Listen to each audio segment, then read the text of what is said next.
Salut à tous, nouvelle vidéo pour la chaîne YouTube Market Trader au sujet de Litecoin USD. Donc vous connaissez le principe maintenant s'il y a des nouveaux, le principe est simple. L'ensemble de l'analyse est basé sur l'indicateur Market Trader que vous avez ici en haut à gauche, accessible dans TradingView si vous mettez Market Espace Reader. Et autrement, vous pouvez me retrouver sur TradingView sous le pseudo de NonoBDX. Et bien sûr sur cette chaîne YouTube sur laquelle je vous encourage à vous abonner, ça aide à avoir de la visibilité et ça vous coûte rien. Vous pouvez également laisser des commentaires, qu'ils soient positifs ou négatifs, le tout c'est qu'ils soient constructifs. Alors Litecoin ou Litecoin comme on dit en Suisse. Donc on connaît tous cette courbe des crypto-monnaies, d'accord, avec la bulle et le crash. La stratégie, c'est toujours la même sur Market Trader. Il vous donne les niveaux clés, c'est les niveaux noirs que vous voyez ici. D'accord. Ok. On les trace sur le daily et le 8 heures. Voilà, vous voyez que sur le 8 heures, il nous en donne d'autres. On prend tous ces niveaux-là et on les trace. C'est ce que j'ai fait. Voilà, donc j'ai déjà fait une partie du travail pour vous. Et ensuite, on étudie la réaction des prix sur ces niveaux. Donc, étape 1, on détermine les zones de prix où on va trader. En fait, c'est exactement ça. Hein.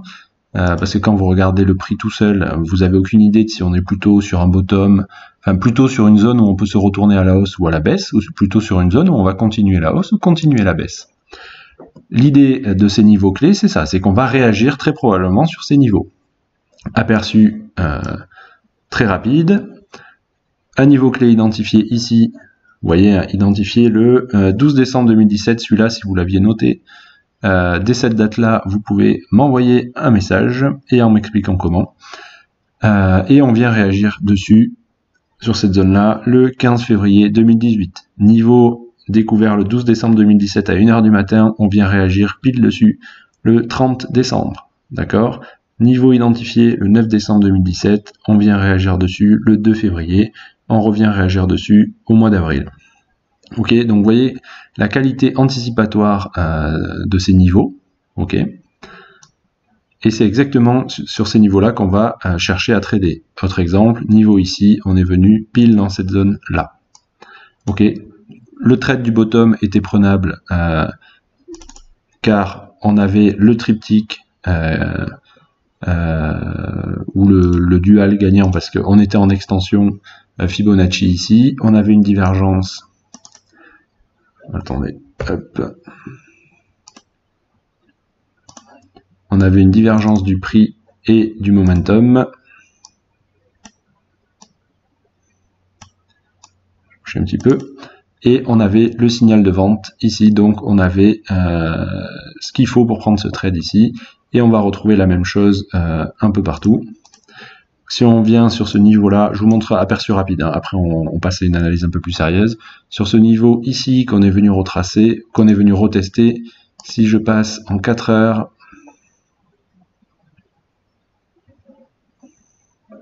oh, pardon, ça bouge un peu.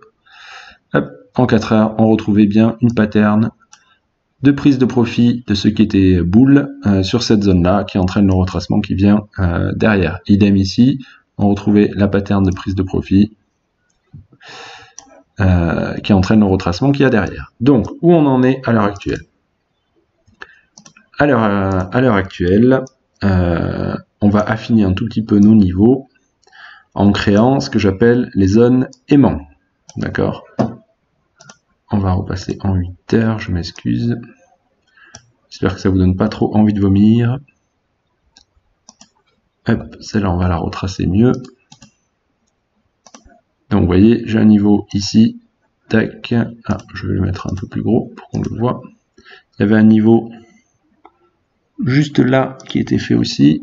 Tac. Et on a un niveau ici également. Tous les autres niveaux, vous voyez qu'ils ont été tracés. Donc, il y en a que j'ai mis en plus ferme que d'autres parce que pour qu'on y voit quelque chose sur la vidéo. Hein. Qu'est-ce qu'on voit ici, du coup? Dans cette zone-là, on voit qu'on a deux niveaux collés. Ça, qu'est-ce que c'est? C'est les niveaux aimants, d'accord? Plus on a de confluence de niveaux dans une même zone, plus cette zone va être importante. Donc, on trace cette zone ici. Ok, qu'est-ce qu'on voit ici? La même chose. Ça, je vais le virer. Hop. On va rajouter les niveaux qu'il y a là. Parce que j'avais déjà commencé un peu à faire. Ici, il y a la même chose. On a deux niveaux collés. Donc, on a une zone aimant. Là, on a exactement la même chose. Des niveaux collés. Donc, on a aussi une zone aimant. Voilà. Donc, bon, on va pas s'amuser à tout tracer. On va rester dans notre aire de prix. Je suis désolé, la souris un peu trop sensible.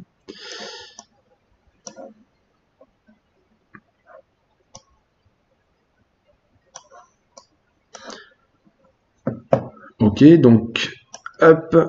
Donc, sur le long terme, on revient un peu, je suis désolé, j'espère que ça vous donne pas envie de vomir. Sur le long terme, on avait identifié ce support comme étant une zone aimant, et vous voyez qu'on est venu mécher une première fois dessus, et retaper dessus une deuxième fois. Cette information-là, vous l'aviez complète, que c'était une zone aimant, parce qu'on avait les deux zones-là depuis le 23 août 2017. Ok.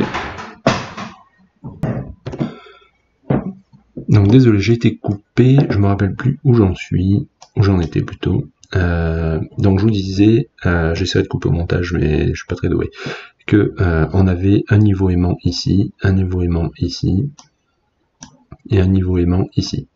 Ok, donc quand on a vu la chute du BTC, la probabilité de réaction du prix était la plus forte était sur ce niveau aimant ici. Ce qui est intéressant de voir, c'est que dessous, on n'a plus de niveau aimant, on n'a que des niveaux isolés. Ça veut pas dire que on va pas y aller, hein. D'accord? Ça veut juste dire que la probabilité la plus forte de s'arrêter, elle est ici. Alors après, on peut y rester un petit moment, et puis finir par caver, c'est tout à fait possible, hein. Je vous rappelle que trader, c'est pas savoir où va aller le cours, ça, absolument personne ne peut le savoir. Qu'on vous parle des vagues d'Elliott, de ce que vous voulez, où on vous dit ça va monter, aller jusque là et tout ça c'est des suppositions, d'accord? Personne n'en a aucune idée, et les vagues d'Elliott c'est joli de loin, mais ça veut pas dire que le cours va suivre cette stratégie-là, hein. Ça ne reste que un équivalent de détermination des niveaux clés, d'accord? Donc, moi, ma stratégie sur l'icon a été simple, j'ai rien fait, tant qu'on n'est pas revenu jusqu'ici. Une fois qu'on est revenu là, j'ai cherché des signaux d'achat.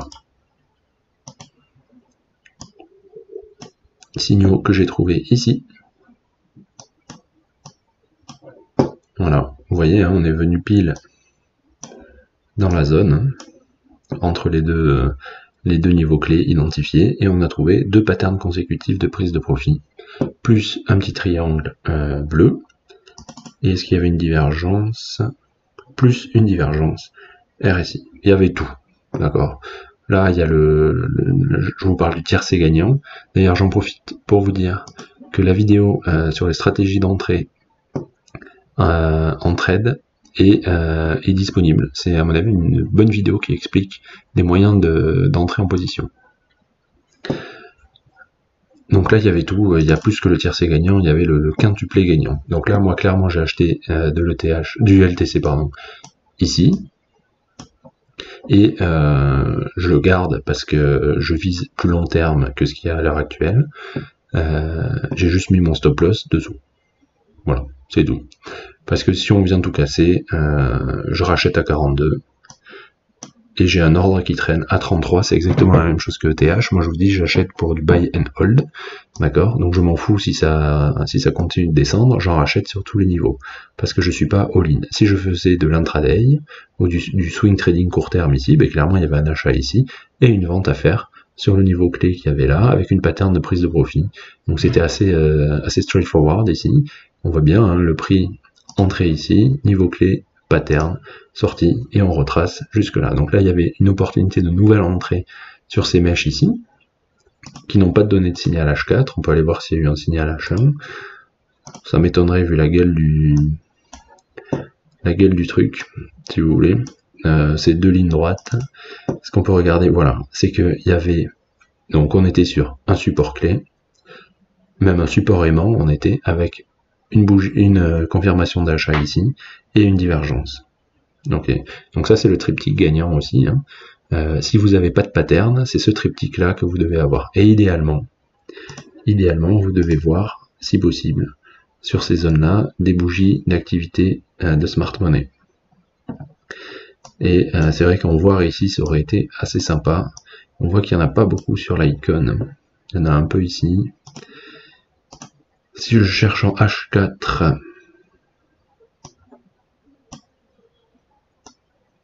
ouais, c'est pareil, il y en a un peu dans ces zones, il n'y en a pas beaucoup. D'accord? Donc il faudrait peut-être regarder sur d'autres index que Bitfinex, d'autres exchanges. Peut-être que ce serait plus clair, peut-être que le truc de Litecoin enfin le marché du Litecoin est un peu plus comment dire étalé. Donc là, quoi qu'il en soit, à l'heure actuelle, il n'y a rien à faire si vous n'êtes pas dedans, car on est au milieu de rien. Ok, on est au milieu du vide. La target claire et nette, c'est 56. D'accord. Clairement à 56, on devrait trouver une réaction du prix. Si on n'en trouve pas, eh bien on va aller directement à 57 et après on a 59. D'accord. Donc ça c'est les niveaux clés. La grosse zone aimant qu'il y a, c'est 63 $. Ok. Donc la zone d'achat, c'était 46-47 $. Si vous swing tradez, ben la première zone de TP c'est 56 et la deuxième c'est 63. Si on vient casser, on va refaire comme Litecoin, comme LTH.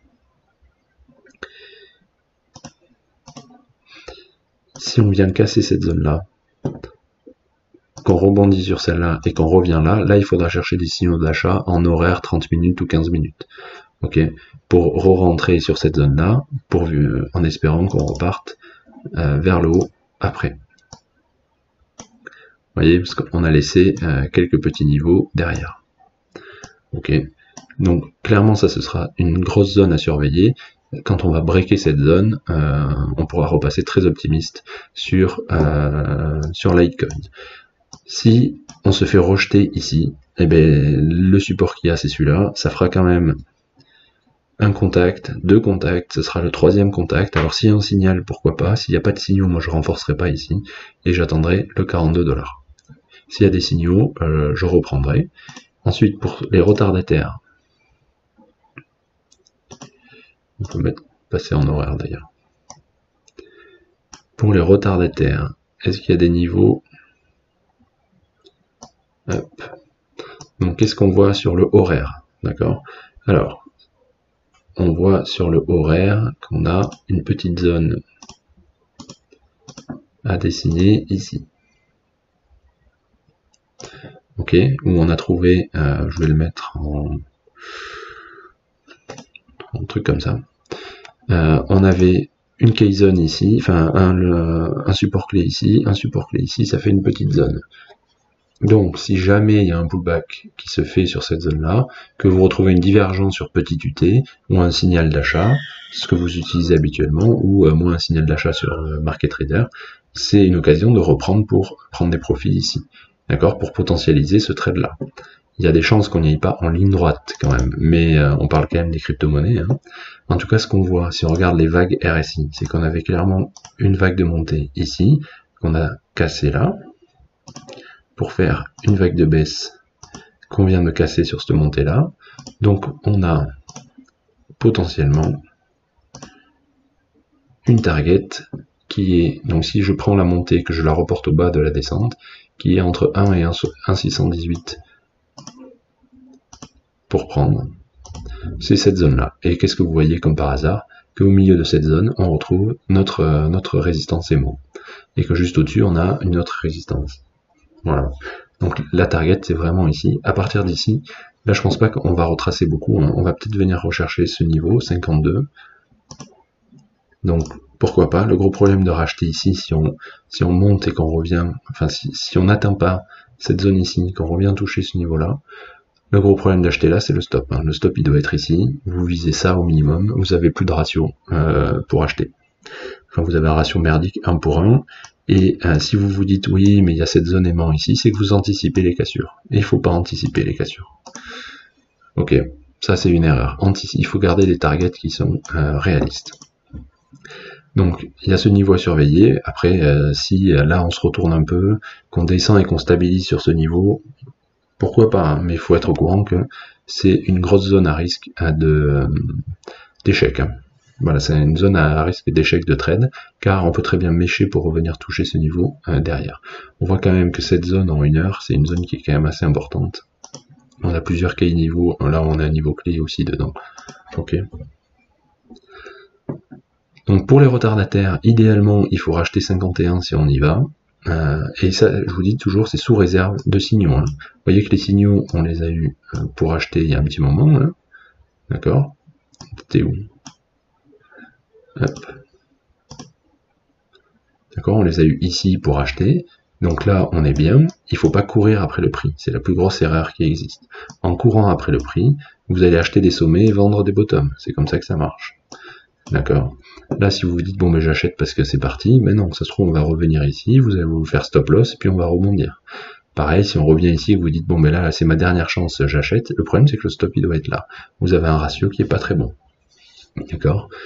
Ce qui peut très bien être fait, c'est rentrer en breakout de cette zone-là. Quand je dis breakout, il faut clôturer au-dessus. Hein. Il faut pas faire ça, ici. Cette grande mèche-là. Et vous voyez que la mèche ici, elle est venue chercher ce niveau-là à 62 $, qui était identifié depuis le 27 septembre. Ok, et que la clôture s'est faite sur cette zone ici, cette zone aimant ici, avec en plus une activité institutionnelle de smart money ici, que vous voyez sur les bougies bleues et violettes. Donc tout nous indiquait qu'on allait retracer probablement jusqu'au support. Ok, on avait créé un support H4 ici, qu'on voit qu'on a marqué bien comme il faut, puis on a fini par céder pour aller mécher sur le support dessous, qui est, comme je vous l'ai dit, un support aimant, c'est un support très fort. Mais cette résistance est une résistance aimante aussi. Mais ici, on devrait retrouver probablement des vendeurs s'il en reste. S'il n'y en a pas, c'est parfait, on va la traverser, on viendra la retester en pullback très probablement, et ça, ce sera une opportunité d'achat. Ok, ça, ce sera une vraie opportunité d'achat si on va toucher ça et qu'on revient et trouver un signal ici. Voilà. Sinon, c'est à peu près tout pour Litecoin. Il faut, comme je vous ai dit, si vous êtes en buy and hold, ne pas être all-in. D'accord. On renforcera sur le pullback ici, si on n'a pas mis tout ce qu'on voulait, mais il faut en garder pour acheter plus bas. Pour acheter 42 $, 33 $ si on y va, 21 $, d'accord. Voilà. C'est à peu près tout sur Litecoin USD. Le moment clé, à mon avis, il est passé. Il était très bien identifié par l'algorithme ici, qui était une très belle zone d'achat. Voilà.